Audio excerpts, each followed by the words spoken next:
আমরা যদি এক এক করে শহীদ হয়ে যায় তাহলে একটা জাতি তো কমে যাবে, মুসলিম তো আর থাকবে না ভবিষ্যতে। তাহলে কি হবে? মানুষগুলি তো সব জাহান্নামে ঢুকে যাবে। তো আল্লাহ তাআলা বললেন, জিবরাইল নবীকে খবরটা জানিয়ে দাও।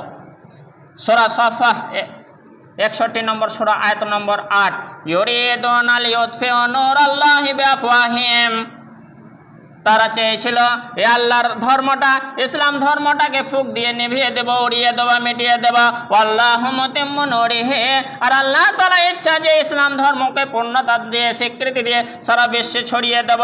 আলহামদুলিল্লাহ, তাই আজকে ছড়িয়ে পড়েছে। ওয়ালাউ কারিহাল কাফিরুন, যদিও এই মুসলিমটা সারা বিশ্বে থেকে যাক, ভারতের কোনায় কোনায় থেকে যাক, এটা যদিও কাফেরেরা অস্বীকার করে করুক, অপছন্দ করে করুক, কোনো যায় আসে না।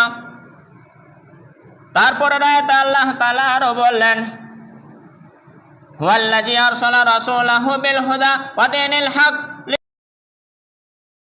ওয়ালাউ কারিহাল মুশরিকুন।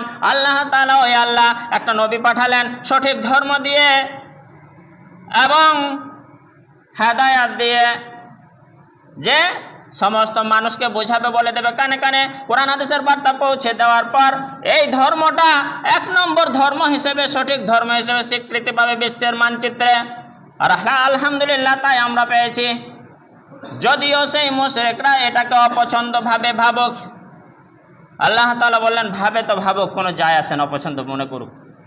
তারপরে আল্লাহ তাআলা আরো বললেন, ও ঈমানদার, যারা নিজের জীবদ্দশায় কষ্ট ভোগ করে, কষ্ট সহ্য করে ঈমানকে টিকিয়ে রেখে মুসলিম হিসেবে নিজে বসবাস করছো, তুমি ঈমানদার, তুমি শোনো, তোমার জন্য আমার নোটিফিকেশন বার্তা, মেসেজ, ইয়া আইয়ুহাল্লাযীনা আমানু হাল আদুল্লুকুম আলা তিজারাতিন তুনজিকুম মিন আযাবিন আলীম।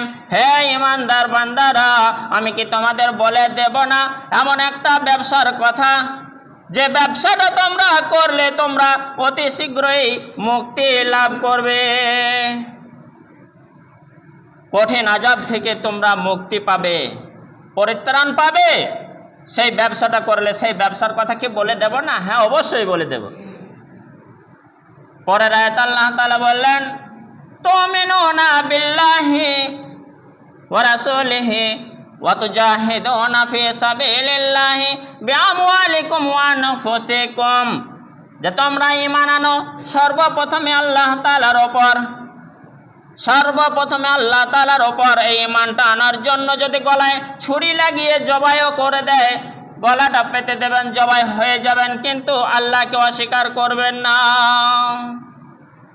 যারা ইসলামের জন্য শহীদ হয়েছেন, ওই 100-150 বছর জীবদ্দশায় একটু কষ্ট ভোগ করে 1400 বছর থেকে হয়তো 14 জন ওরকম জীবন কাটিয়েও নাস্তিক হয়ে তারা জাহান্নামে পড়ছে, শাস্তি ভোগ করছে।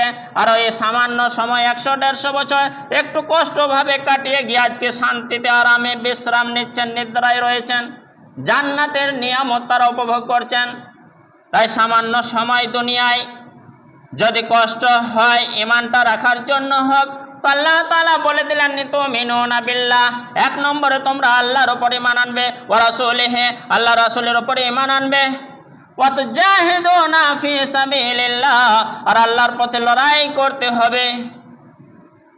বনে যখন বাঘ শিকার ধরে, তখন হরিণের পাল সবাই ছুটতে থাকে, বাঘ আরো পেয়ে বসে। আর যদি তারা দলবদ্ধ হয়ে একটু বাধা দেয়, তাহলে হয়তো শিকারটা চট করে ধরতে পারবে না। তো আপাতত এই মুসলিম, যেখানেই মুসলিম আছে, সমগ্র মুসলিমকে দেশের মানচিত্র আলাদা, কাগজপাতিতে আলাদা, কান্ট্রি হিসেবে আলাদা, কিন্তু সারা বিশ্বের মুসলিমদের আন্তরিকতার সাথে ঈমানের কান্ট্রি একটাই দেশ, সারা বিশ্বের যত মুসলিম আছে। এখান থেকে নিউজিল্যান্ডের মুসলিম যদি আঘাত পায়, আমি আহত, আমাকেও দুঃখ পেতে হবে। আমেরিকার মুসলিমও যদি আঘাত পায়, সেখানে এখন রাত্রি 12টা, সেখানে যদি তার কষ্ট হয়, আমাকেও কষ্ট পেতে হবে। এই তো মুসলিমদের চরিত্র, এরকম হবে। তো আল্লাহ তাআলা বললেন, ওয়া তুজাহিদুনা ফি সাবিলিল্লাহ, আল্লাহর পথে লড়াই করতে হবে। সব সময় নয়, যখন মুসলিমদের ওপর মুসিবত আসবে, অত্যাচার হবে মুসলিমরা, সেই সময় তো চলছে।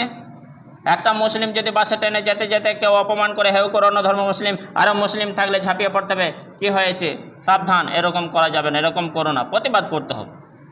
এইটাই বললেন, লড়াই করতে হবে নিজের মাল দিয়ে, নিজের নাফসে দিয়ে। জালিকুম খায়রুল লাকুম ইন কুনতুম তা'লামুন, যদি তোমরা জানো এটা হচ্ছে ভালাই। ইয়াগফিরুল লাকুম, আর এই কথাগুলি যদি মানা হয়, আল্লাহ তাআলা বলেন ইয়াগফিরুল লাকুম যুনুবাকুম, তোমাদের জীবনের পাপগুলিকে, গুনাহগুলিকে মাফ করে দেব আমি। ওয়ায়ুদখিলকুম জান্নাতিন তাজরি মিন তাহতিহাল আনহার, আর তোমাদের এমন জান্নাতে প্রবেশ করাবো যার নিচে দিয়ে রয়েছে ঝর্ণা, মধু, শরাব, মধু, দুধ, স্বচ্ছ পানির ঝর্ণা। ওয়া মাসাকিনা তাইয়্যিবাতান, এবং পবিত্র উত্তম জায়গা, সম্মানীয় জায়গা।